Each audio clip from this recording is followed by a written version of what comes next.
দেখেছেন আজকে এমন চিৎকার করছে আমাকে শুনিয়ে, কিন্তু আগে চিৎকার করতো না। এই চিৎকারটাই চিৎকারের মতো চিৎকার করলে অনেক কাজ হয়। আমাদের প্রার্থী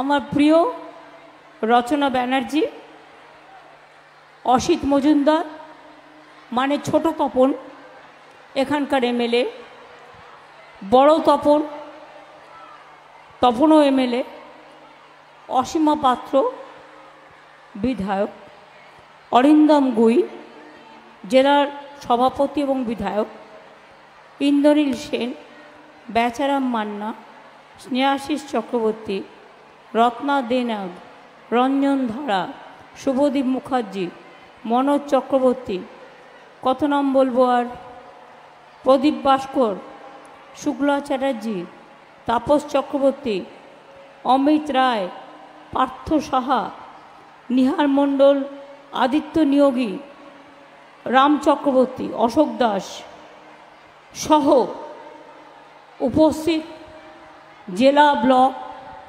রাজ্যের ফ্রন্টাল অর্গানাইজেশনের সকলেই, এবং আমার প্রিয় মা, ভাই ও বোনেরা, এত ঝড় জলের মধ্যেও, আজকে ঝড় জল নেই কিন্তু কখনো রৌদ্র কখনো বৃষ্টি, এত রৌদ্রের মধ্যেও আপনারা যেভাবে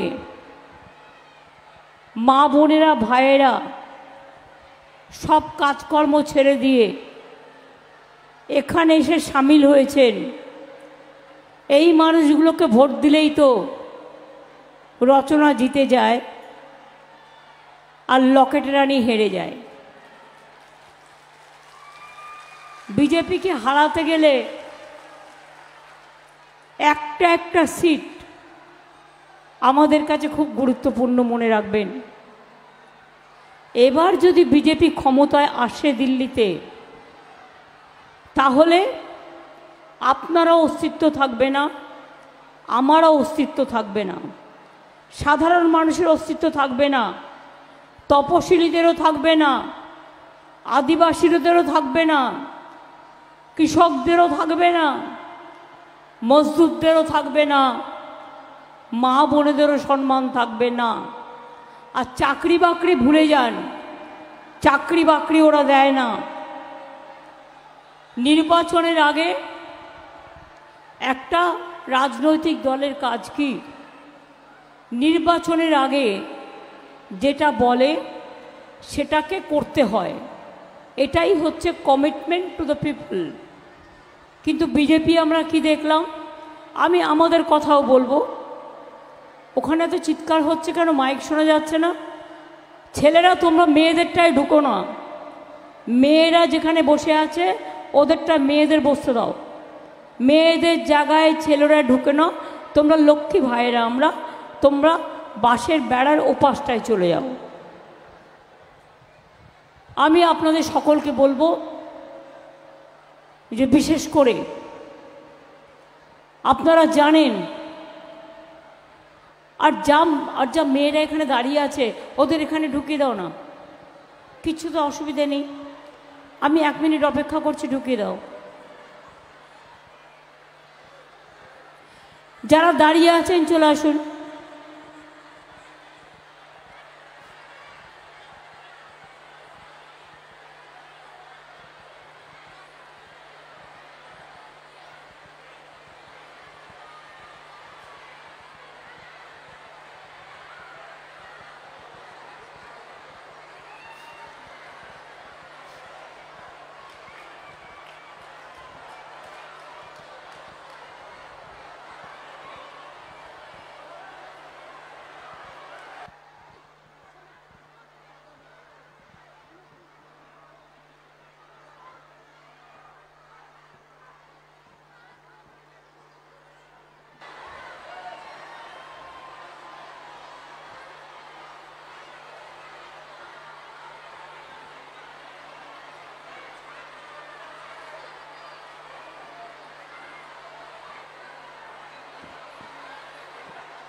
ব্যাস আস্তে আস্তে আস্তে থাকুন, আর যারা বসে আছে তারা বসে পড়ুন।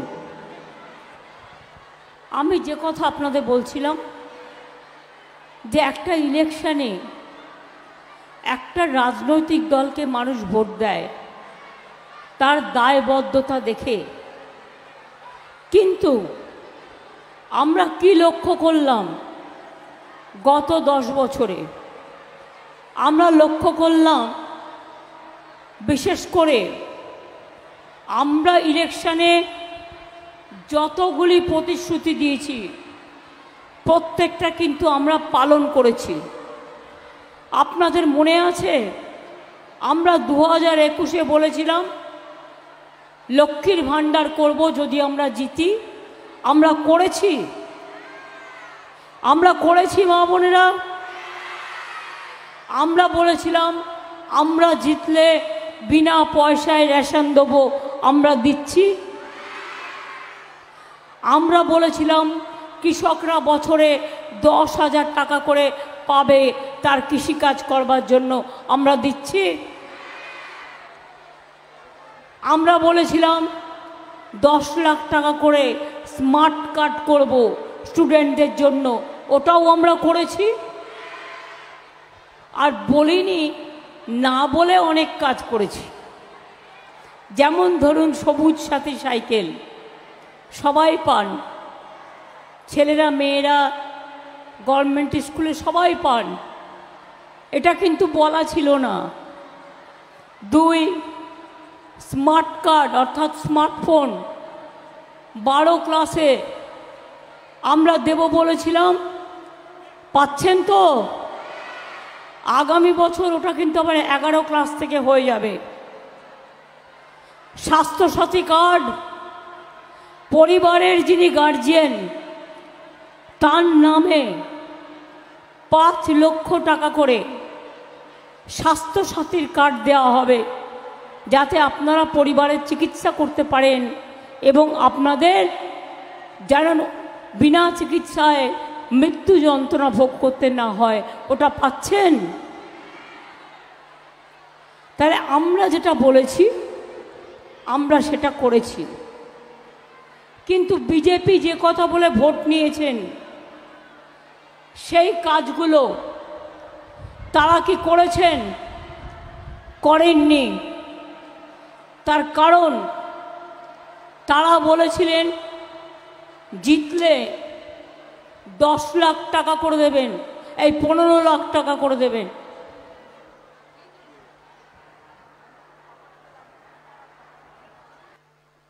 মনে রাখবেন বলেছিলেন যে আমরা घर घर में सब परिवार के हर आदमी को 15 लाख रुपया करके देंगे। কেউ পেয়েছেন কি? পেছনের দিকে যারা আছেন আমায় দেখতে পাচ্ছেন, শুনতে পাচ্ছেন? আমি আপনাদের হাত তোলা দেখতে পাচ্ছি। দিয়েছে টাকা?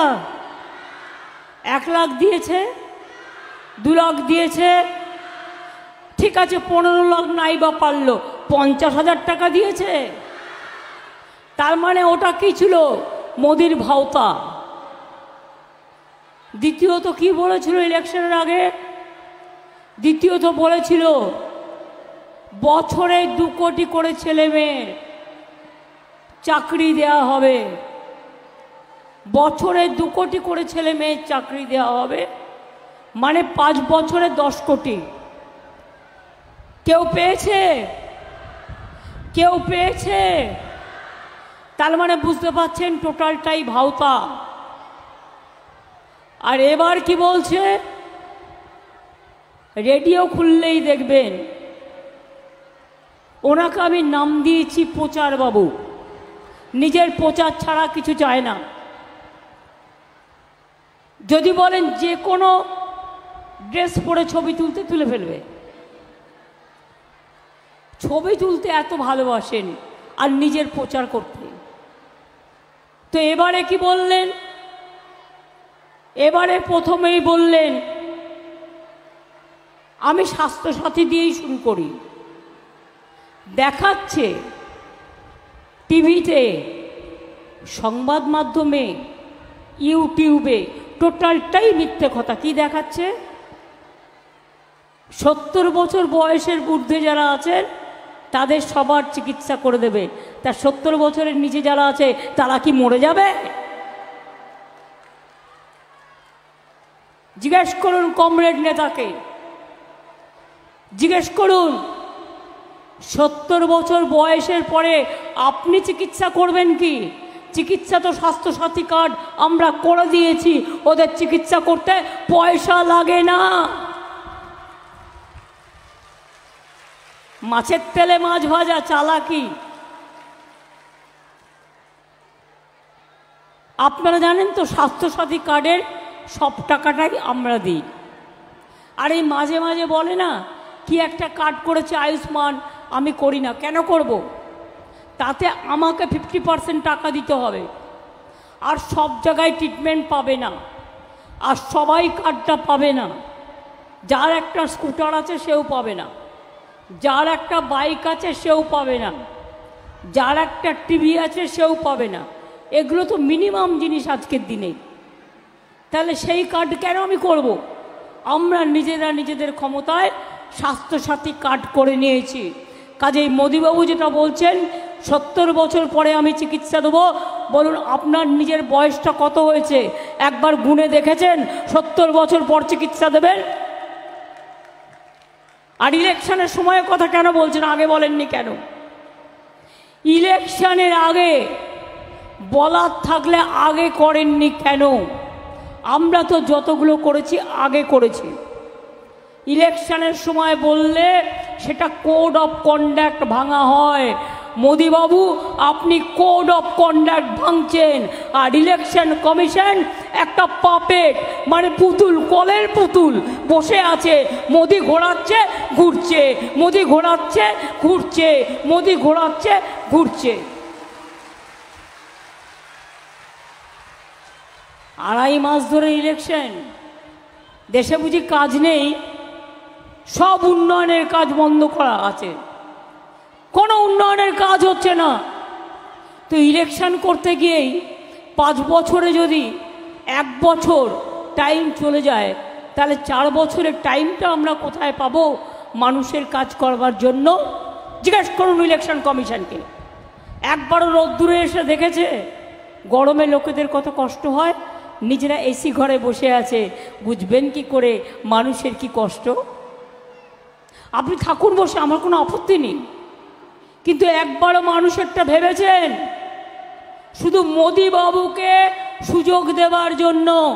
আপনারা মনে রাখবেন, একজন ইলেকশন কমিশনার রেজিগনেশন করে চলে গিয়েছিল এই প্রতিবাদে, বাংলার সাথে অন্যায় করার জন্য। এবার আমি আসবো মোদি গ্যারেন্টি। কি বলছে? আপনাদের নাকি বিনা পয়সায় গ্যাস দিচ্ছে। কি বিনা পয়সায় গ্যাস পাচ্ছেন সবাই? পেছনের দিকে আসছেন যারা, তারা পাচ্ছেন বুঝি? বিনা পয়সায় গ্যাস পাচ্ছেন? তাহলে मोदी का गारंटी क्यों बोलता है? मोदी का गारंटी बिना पैसा गैस, बिना पैसा गैस गारंटी माने 420। প্রচার বাবুর গ্যারেন্টি, বিদ্যুতের বিল দিতে হবে না, নাম্বার 1 420। বিনা পয়সায় জল দিচ্ছে, একেবারে 420। বিনা পয়সায় রেশন দিচ্ছে, একেবারে 420। প্রত্যেকটা কাজে মিথ্যে কথা বলছে, ভাওতা দিচ্ছে। এমনকি রবীন্দ্রনাথ ঠাকুরের ফটো চেনে না, উল্টো করে রবীন্দ্রনাথ ঠাকুরের ফটো নিয়ে বলছে আমি বাংলার নেতা। আবার অ্যাডভার্টাইজমেন্ট দিয়ে বলছে ও তো বাংলা কা নেতা হ্যায়। ভাই, বাংলার দুর্ভাগ্য কোনোদিন হবে না, ওই রকম নেতাকে বাংলা কোনোদিন গ্রহণ করবে না। বাংলার নিজস্ব সংস্কৃতি আছে। আমাদের এখানেও নন বেঙ্গলি যারা আছে, আমরা সর্বসম্মান দিই তাদের। তারা এখানে থাকেন, এখানে ব্যবসা করেন, এখানে খাওয়া দাওয়া করেন, কিন্তু তাদের কখনো কোনো অসুবিধে হয় না। আমরা একসাথে থাকি, যে যার মতো ধর্ম পালন করেন, যে যার মতো কাজ করেন, যে যার মতো খাওয়া দাওয়া করে। মোদিবাবু হঠাৎ বললেন, এ মছলি কিউ খাতা হ্যায়, মাছ খাবে না, মাছ খাবে না, মাংস খাবে না, ডিম খাবে না। মধ্যপ্রদেশে ক্ষমতায় এসে মাংসের দোকান বন্ধ, মাছের দোকান বন্ধ, উত্তরপ্রদেশেও বন্ধ, যেখানে যেখানে ক্ষমতা আছে বন্ধ। কই আমরা তো তোমার ধোকলা বন্ধ করি না, কই আমরা তো তোমার ধোসা বন্ধ করি না, কই আমরা তো তোমার চাপাটি ডাল গুড় বন্ধ করি না। যে যার মতো খাবে, যে যার মতো পড়বে। এবার মোদি গ্যারেন্টি 420 দেখে রাখুন। বলছে এনআরসি করব। আসামে দেখেছেন তো 19 লক্ষ হিন্দু বাঙালির নাম বাদ হয়ে গিয়েছিল, এখনও তারা জেলে আছে। আমি সেদিন আসামে গিয়েছিলাম, কারণ আসামে আমাদের 4 জন প্রার্থী কন্টেস্ট করছে। আমি মিটিং করতে গিয়েছিলাম, শুনে এলাম ঘটনা। বলছে এনআরসি করব, কে করব, অধিকার কেড়ে নেব, ইউনিফর্ম সিভিল কোড করব, অধিকার কেড়ে নেব। বাচ্চাদের স্কুলগুলো তুলে দেওয়া হচ্ছে আর্মি স্কুলগুলো ওদের শাখা সংগঠনের হাতে, যাতে বাচ্চারা বাংলার সংস্কৃতি জানতে না পারে। তাদের ইতিহাস বদলে দেওয়া হচ্ছে, ভূগোল বদলে দেওয়া হচ্ছে, সংবিধান বদলে দেওয়া হচ্ছে, শিক্ষা বদলে দেওয়া হচ্ছে। এর মানে একটাই মনে রাখবেন, বাংলাকে ওরা পছন্দ করে না এবং বাংলাকে ওরা চায় না। শুধু বাংলা নয়, দিল্লিতে এবার হারবে, উত্তরপ্রদেশে হারছে, বিহারে হারছে, রাজস্থানে হারছে, মধ্যপ্রদেশে হারছে, তামিলনাড়ুতে হারছে, কর্ণাটকায় হারছে, কেরালায় হারছে। নর্থ ইস্টার্নে তো ক্যান্ডিডেটই ঢুকতে দেয়নি। হরিয়ানায় কৃষকরাও ঢুকতে দেয়নি বিজেপিকে, কারণ কৃষকরা আন্দোলন করছিল আর ওরা রাস্তাগুলোকে কেটে দিয়েছিল যাতে গাড়ি যেতে না পারে। তো সিটটা পাবে কোথায়, জিতবেটা কোথায়? জেতার অঙ্ক নেই, এখন হারার অঙ্ক। কুকুর কামড়ালে জলাতঙ্ক রোগ হয়, আর এরা যতদিন আসছে, এই যে সন্দেশখালী চক্রান্ত করলো দেখলেন তো, মা বোনদের অসম্মান করলো। একটা মা বোনকে অসম্মান করার অধিকার ওদের কে দিয়েছে? চক্রান্ত করে যত দিন যাচ্ছে রেগে যাচ্ছে, অহংকার বেড়ে যাচ্ছে, আর বলছে हमको जैसा भी हो हमको जीतना है। और আমরাও বলেছি जैसा भी हो आपको हारना है। ये हिंदुस्तान का आवाज है। শুনুন, অটল বিহারী বাজপেয়ী জি 2004-এ হেরে যাবে এটা আমরা কেউ বুঝতে পারিনি। রাইজিং ইন্ডিয়া স্লোগান দিয়েছিলেন, কিন্তু দেখা গেল দেশের হাওয়া বদল হয়ে গেছে, ভেতরে ভেতরে মানুষ ভোট দিলেন না। সেই রকম এখন মনে রাখবেন, নোটবন্দি, জোর করে টাকা নেওয়া, পেনশন বন্ধ করে দেওয়া, কৃষকদের ওপর অত্যাচার করা, তপশিলীদের ওপর অত্যাচার করা, মা বোনদের অসম্মান করা, দলিতদের ওপর অত্যাচার করা, চাকরি বাকরি নেই, জিনিসের দাম আগুন ছোঁয়া, আর গ্যাস বলছে বিনা পয়সায় গ্যাস দিচ্ছি। বুঝুন, বাহবা নন্দলাল, বাহবা 420 লাল। কেন না? তো বিনা পয়সায় চালে, মানে 1000 টাকার গ্যাসে ফুটছে বিনা পয়সায় চাল, বাহবা নন্দলাল, গ্যারেন্টি 420 গ্যারেন্টি लाल।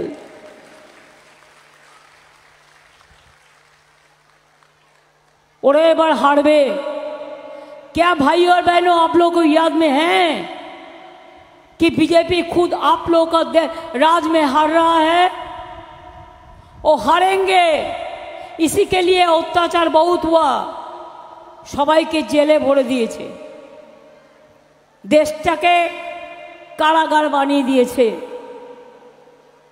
ভেবেছে সবাইকে জেলে ভরে দাও, সবাইকে চোর ডাকাত বানিয়ে দাও, আর নিজেরা দেশের যত টাকা লুটে পকেটমারি করে সেই টাকা ভাত পাওয়া ওয়াশিং মেশিনে ঢেলেছে, চোর ডাকাতগুলোকে ওখানে ঢুকিয়েছে আর সাদা করে বেরিয়েছে। বিজেপির মতো চোর পার্টি একটাও নেই। সবচেয়ে বড় চোর আজকে সারা পৃথিবী বুঝতে পারছে চিজ क्या है, সারা বিশ্ব বুঝতে পারছে কি চলছে দেশে। 4টে ফেজ হয়েছে, ওখানে বিজেপি হারছে, আর 3টে ফেজ বাকি আছে, তাতেও বিজেপির সিট জেতার খুব একটা সম্ভাবনা নেই। চিৎকার করবে, ইনিয়ে বিনিয়ে মিথ্যে কথা বলবে, ভাওতা করবে, জুমলাবাজি করবে, কিন্তু জিততে পারবে না। অনেকে অঙ্ক কষে বলছে, বিজেপি বলেছিল না অহংকার করে ইসবার 400 পার, মানুষ বলছে নেই হোগা 200 পার, এবার হবে পগার পার, এবার হবে পগার পার। তাই জেনে রেখে দিন, ইন্ডিয়া জোট, এখানকার বাংলা সিপিএম কংগ্রেসকে ধরবেন না, ও দুটো আমাদের সাথে নেই, ও দুটো বিজেপির সাথে আছে। আমি দিল্লির কথা বলছি। ইন্ডিয়া জোটকে নেতৃত্ব দিয়ে বাইরে থেকে সব রকম সাহায্য করে আমরা সরকার গঠন করে দেব, যাতে বাংলায় আমার মা বোনদের কোনো দিন অসুবিধে না হয়, আমার 100 দিনের কাজে কোনো দিন অসুবিধে না হয়। 100 দিনের কাজে 3 বছরে টাকা দেয়নি, বলে টাকা নেই। আর এত টাকার বিজ্ঞাপন দেওয়ার টাকা কোত্থেকে এলো? একটা বিড়ি আগে দিনে 3 বার টানতে, আর এত টাকা এলো কোত্থেকে? আমরা তো পাল্টা বিজ্ঞাপন দিতে পারছি না। হ্যাঁ, আমরা কোর্টে রিট পিটিশন ফাইল করছি, তুমি প্রচারকের নাম ছাড়া, প্রকাশকের নাম ছাড়া তুমি যা ইচ্ছে তাই বিজ্ঞাপন দিতে পারো না। 100 দিনের কাজ বন্ধ করে দিয়েছে, টাকা দেয়নি। কিন্তু মনে রাখবেন, 49 লক্ষকে 100 দিনের কাজে আমরা টাকা দিয়েছি, 59 লক্ষকে। 11 লক্ষ বাড়ি করে দেয়নি, কিন্তু আমরা ডিসেম্বর মাসে 11 লক্ষ বাড়ি করে দেবো গরিব লোকেদের, এটা মাথায় রাখবেন। আমরা বিনা পয়সায় রেশন দিচ্ছি, দেব। কয়েকদিন আগে বিজেপির একজন নেতা বলল লক্ষ্মীর ভাণ্ডার বন্ধ করে দেব তৃণমূল হেরে গেলে। আমি বললাম কত সাহস, তৃণমূল কোনোদিনই বাংলায় হারবে না, আর তুমি কেন? তোমার ঠাকুরদাদাদের ক্ষমতা নেই যে লক্ষ্মীর ভাণ্ডারে হাত দেয়া, এটা তোমাদের নয়, এটা আমাদের, আমার মা বোনের, এটা মা বোনদের আত্মসম্মানের। লক্ষ্মীর ভাণ্ডার আগে নিয়ম ছিল 60 বছর পর্যন্ত চলবে, কিন্তু এখন আমরা নিয়ম করে দিয়েছি ওটা সারা জীবন চলবে। আপনি যতদিন বেঁচে থাকবেন, আপনাদের দীর্ঘ জীবন কামনা করে বলি, ততদিন চলবে। কেউ হাত লাগাতে পারবে না, হাত লাগালে খুন্তি ঝান্ডার খেলা হবে, হাত লাগালে হাড়ি করার খেলা হবে। জানে না বাংলাটা অন্যরকম, আর মা বোনেরা যদি জোটবদ্ধ হয়, ওদের বদলে দিতে বেশি সময় লাগে না। কি আমার সংখ্যালঘু ভাই বোনেরা মিটিংয়ে এসছেন? আপনারা দেখছেন তো কি আপনারা চান এনআরসি হোক, ক্যা হোক, ইউনিফর্ম সিভিল কোড হোক? আমি আপনাদের কথা দিয়ে যাচ্ছি, প্রয়োজনে দেব মোরা 1 নদী রক্ত, হোক না পথের বাধা প্রস্তর শক্ত। আমরা এনআরসি করতে দেব না, আমরা ক্যা করতে দেব না, আমরা ইউনিফর্ম সিভিল কোড করতে দেব না। এবং সেই জন্য প্রতিটা ভোট জোড়া ফুলে দেওয়া দরকার, ভোট ভাগাভাগি করবেন না। বিজেপি বিদায় নিলেই সঙ্গে সঙ্গে এনআরসি বাতিল করব, ক্যা বাতিল করব, আর ইউনিফর্ম সিভিল কোড বাতিল করব। ওটা দিল্লির আইন, আমরা দিল্লিতে সবাই মিলে এটাকে বাতিল করব, যাতে কোনোদিন মানুষের অধিকার কেড়ে নিতে না পারে। আমি এটুকু বলে, গলাটা বসে গেছে, 1.5 মাস হয়ে গেছে চিৎকার করতে করতে গলা দিয়ে আওয়াজ বেরোচ্ছে না। তাও এখন আমার আবার 2 ঘন্টা 3 ঘন্টার মিছিল আছে হাওড়ায়। তাই আমি আপনাদের সকলকে বলবো, ভালো থাকবেন, সুস্থ থাকবেন, খেলা হবে, মা বোনেরা খেলা হবে, ভাই বোনেরা খেলা হবে, ছাত্র যুব খেলা হবে, মজদুর কৃষক খেলা হবে, রিক্সাওয়ালারা খেলা হবে, অটোওয়ালা খেলা হবে, টোটোওয়ালা খেলা হবে, দোকানদার খেলা হবে, সংখ্যালঘু খেলা হবে, হিন্দুরা খেলা হবে, বৌদ্ধরা খেলা হবে, শিখরা খেলা হবে, আদিবাসীরা খেলা হবে, তপসীরা খেলা হবে, মতুয়ারা খেলা হবে। সবাই মিলে বলুন, খেলা হবে, খেলা হবে, খেলা হবে। আমরা একটা স্লোগান দিই, জয় হিন্দ, এটা নেতাজি সুভাষচন্দ্র বোসের। আমরা আর একটা স্লোগান দিই, আমাদের থেকে টুকলি করেছে ওরা, বন্দে মাতরম। আপনারা কি জানেন, দেবানন্দপুর গ্রামে শরৎচন্দ্র চট্টোপাধ্যায়, এই বঙ্কিমচন্দ্র চট্টোপাধ্যায়, দেবানন্দপুর গ্রামে এখানে শরৎচন্দ্র চট্টোপাধ্যায়ের বাড়িও আছে। বঙ্কিমচন্দ্র চট্টোপাধ্যায় যখন এখানে ডেপুটি ম্যাজিস্ট্রেট ছিলেন, তিনি 5 বছর এখানে ছিলেন, এবং তখন কিন্তু তিনি এই গানটা লিখেছিলেন, বন্দে মাতরম।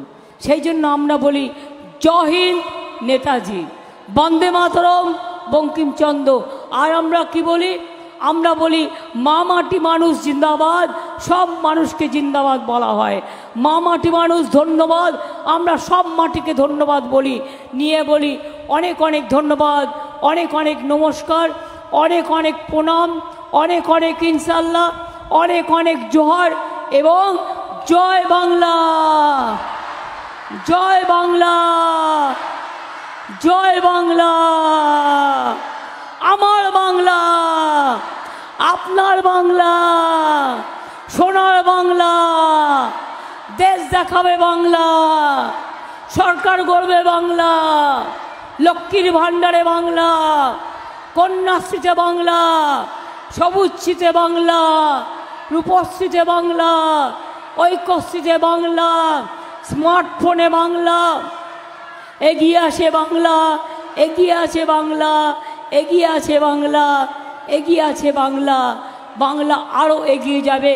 আর একদিন, আজও কিন্তু বাংলা মনে রাখবেন, দুর্গা পুজোয় আমরা ইউনেস্কোর হেরিটেজ পেয়েছি, কন্যাশ্রীতে আমরা সারা বিশ্বের সেরা প্রাইজ পেয়েছি, আমরা লক্ষ্মীর ভাণ্ডারও পাবো। মনে রাখবেন, যে বাংলা পৃথিবীতে নাম্বার 1, তাকে কি করে তোমরা খাটো করবে, কি করে অসম্মান করবে? সেটা তো তোমরা করতে পারো না, সেটা তোমাদের করা উচিত নয়। তাই আপনাদের সকলকে বলবো, ভালো থাকবেন, সুস্থ থাকবেন। আর 4 মিনিট সময় ওরা রেডি হোক। ইন্দ্রনীল এসছে আমাদের সাথে, আপনাদের হুগলি জেলারই ছেলে, চন্দননগরের এমএলএ। আমি ইন্দ্রনীলকে বলবো একটা গান ধরতে, কিন্তু তার আগে এই যে লড়াই, এই লড়াইটা বড় লড়াই তো। রচনা, তোমার সিম্বল কততে আছে? রচনার ভোটিং মেশিনে ভোট দিতে গিয়ে ওর চিহ্ন আছে 3 নম্বরে, অর্থাৎ 1, 2, 3 বিজেপিকে বিদায় দিন, 1, 2, 3 জোড়া ফুলকে জিতিয়ে দিন। আমি আপনাদের কাছে বলবো, মা ভাই বোনেরা, যাবার আগে অনেক লড়াই আছে, লড়ছি, লড়ে যাব, যত দিন বাঁচবো। তারপরের জেনারেশনও করবে, তারপরের জেনারেশনও করবে। কিন্তু আপনাদের একটু আশীর্বাদ চাই, একটু শুভেচ্ছা চাই, একটু উলুধ্বনি, একটু দোয়া, মা বোনদের একটু শঙ্খধ্বনি, আর ভাইদের একটু তালি, ভাইদের একটু তালি। আগামী দিন বিজেপিকে দেশ থেকে করতে হবে খালি। দেশ বাঁচুক, বিজেপি বিদায় নিক, মানুষ থাক, দেশ থাক, ধর্ম থাক, মনুষ্যত্ব থাক, সবাই থাক, বিজেপি যাক, আপদ যাক, আপদ যাক। আপদ যাক। बीजेपी हटाओ, बीजेपी हटाओ, बीजेपी हटाओ। अली गली में शोर है, अली गली में शोर है, अली गली में शोर है, अली गली में शोर है। আর লাস্ট বলে যাই, 10 লক্ষ চাকরি আমরা রেডি করে রেখে দিয়েছি। কাউকে চাকরি দিলেই চলে যাচ্ছে, আর গিয়ে কি করছে? মানুষ খেকো বাঘ আপনারা শুনেছেন, চাকরি খেকো বাঘ শুনেছেন? বিজেপি হচ্ছে চাকরি খেকো বাঘ, যে চাকরি পাবে তার চাকরিটাও কেড়ে নেবে। আর আমরাও দেখব লাস্ট অবধি গেলেও যাতে মানুষ চাকরি পায়, সে যাতে শান্তিতে থাকে, তার যাতে চাকরি না যায়, এটাও আমরা কোর্টের আদেশ মেনে আমরা কাজ করব। অনেক অনেক ধন্যবাদ, নমস্কার।